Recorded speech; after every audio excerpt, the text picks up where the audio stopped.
بسم اللہ الرحمن الرحیم۔ السلام علیکم ورحمۃ اللہ۔ معزز سامعین کرام، آج کی ویڈیو میں انشاءاللہ العزیز حروف مقطعات کی آپ کو مشق کر کے دکھائیں گے کہ کیسے ان کو پڑھا جاتا ہے۔ یہ حروف مقطعات ہیں جو اسکرین پر آپ کے سامنے نظر آ رہے ہیں، تمام قرآن پاک میں موجود ہیں۔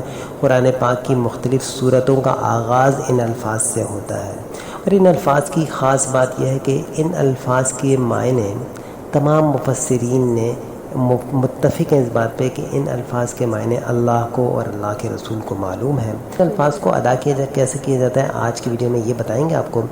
تو ڈیئر فرینڈ، آپ دیکھ سکتے ہیں کہ پہلا لفظ ہے الف، لام اور پھر میم ہے۔ یہ تین الفاظ ہیں جو ہائی لائٹ ہوا آپ کو نظر آ رہا ہے۔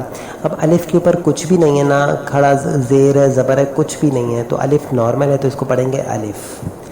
لام کے اوپر مد ہے، تو جس لفظ پہ مد ہو قرآن پاک میں کہیں پر بھی اس لفظ کو کھینچ کر پڑھا جاتا ہے، مطلب اس لفظ کو لمبا کیا جاتا ہے۔ کیسے، میں آپ کو بتا دوں۔ پہلا لفظ ہے الف لام میم۔ آپ اس کو پڑھیں گے کیسے؟ الف پہ کچھ نہیں ہے تو الف ایسے ہی پڑھیں گے، بسم اللہ الرحمن الرحیم، الف لام میم۔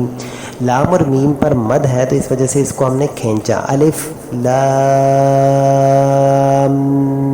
میم، اس طریقے سے۔ دوسرا لفظ ہے الف لام میم اور صاد۔ آپ دیکھ سکتے ہیں الف نارمل ہے، اس پہ کچھ بھی نہیں ہے، تو اس کو نارملی پڑھیں گے، باقی تینوں الفاظ کو کھینچیں گے۔ کیسے؟ الف لام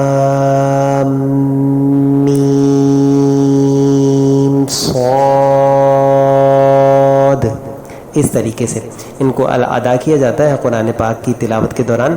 اب دیکھیں، الف لام کے اوپر مد ہے اور را جو ہے را کے اوپر کھڑا زبر ہے، تو را کو کھینچیں گے لیکن تھوڑا سا، کیونکہ کھڑا زبر ہے، مد تو نہیں ہے۔ پڑھیں گے کیسے؟ الف لام را، اس طریقے سے اس لفظ کو ادا کیا جائے گا۔ آگے دیکھیں، یہ لفظ جو آپ کے سامنے ہائی لائٹ ہوا نظر آ رہا ہے، اس کو پڑھیں گے الف لام را، اس طریقے سے۔ جس لفظ پر مد ہو اس کو زیادہ کھینچا جاتا ہے، بس۔ آپ یہ دیکھیں، کاف کے اوپر مد ہے، ہا کے اوپر کھڑا زبر، یا کے اوپر کھڑا زبر، عین کے اوپر مد اور صاد کے اوپر مد ہے، تو پڑھیں گے کیسے؟ میں آپ کو پڑھ کے دکھا رہا ہوں۔ کاف ہا یا عین صاد، اس طریقے سے اس کو پڑھا جائے گا۔ آگے ہے لفظ طا کے اوپر کھڑا زبر، ہا کے اوپر کھڑا زبر ہے، تو نارمل پڑھیں گے طا ہا۔ آگے طا کے اوپر کھڑا زبر ہے، سین کے اوپر مد ہے اور میم کے اوپر بھی مد ہے، تو میں پڑھوں گا طا سین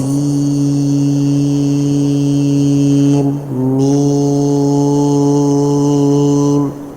اس طریقے سے ان الفاظ کو ادا کیا جائے گا۔ آپ مشق کر سکتے ہیں، نیچے الفاظ جو ہیں ان کو میں نے نہیں دہرایا، جیسے کہ یہاں دیکھ سکتے ہیں یاسین لکھا ہوا ہے، یا کے اوپر کھڑا مد ہے اور اس کے بعد سین، یا کے اوپر کھڑا زبر ہے اور اس کے بعد سین کے اوپر مد ہے، تو میں پڑھوں گا یاسین، یاسین۔ یا کو تھوڑا سا کھینچیں گے کیونکہ کھڑا زبر ہے، یاسین، سین پہ مد ہے۔ اس طریقے سے ان الفاظ کو ادا کیا جاتا ہے۔ امید کرتا ہوں آپ لوگ ضرور سمجھ گئے ہوں گے کہ حروف مقطعات ان کو کہا جاتا ہے اور ان کی ادائیگی کیسے ہوتی ہے۔ تو آج کی ویڈیو کی امید کرتا ہوں آپ کو ضرور پسند آئے گی۔ پسند آیا تو ضرور اس کو لائک کیجیے گا، دوستوں سے شیئر کیجیے گا۔ اپنا خیال رکھیے گا۔ السلام علیکم ورحمۃ اللہ۔